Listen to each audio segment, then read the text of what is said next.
మోదీ ఈ నెల 16న శ్రీశైలంలో పర్యటించనున్న నేపథ్యంలో టూర్ ఏర్పాట్లను బీజేపీ రాష్ట్ర అధ్యక్షుడు పీవీఎన్ మాధవ్, నంద్యాల జిల్లా కలెక్టర్ రాజకుమారి, ఎంపీ బైరెడ్డి శబరి పరిశీలించారు. శ్రీశైల దర్శన అనంతరం శివాజీ స్ఫూర్తి కేంద్రాన్ని ప్రధాని సందర్శిస్తారన్నారు. అనంతరం కర్నూలులో నిర్వహించే రోడ్ షోలో ప్రధాని పాల్గొంటారని మాధవ్ తెలిపారు.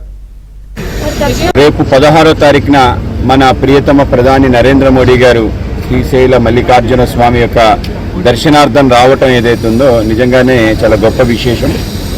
కేవలం దర్శనమే కాకుండా ఇక్కడుండే శివాజీ స్ఫూర్తి కేంద్రం, ఎక్కడైతే శివాజీ మహారాజ్ తను ధ్యానం చేసిన క్షేత్రం ఉందో, ఈ ధ్యానం చేసిన తర్వాత హిందూ పదుపాదిషాహి సంబంధించిన బిరుదు, అలాగే దేశవ్యాప్తంగా జయత్ర యాత్ర, మళ్ళీ ఈ దేశంలో హిందూ స్వరాజ్యాన్ని స్థాపించడం లాంటి అనేక రకాల విశేషాలు కలిగిన దానికి ఆయనకి ఆ విధంగా కార్యోన్ముఖం చేసిన ఈ యొక్క శివాజీ స్ఫూర్తి కేంద్రానికి రావటం కూడా చాలా గొప్ప విషయం.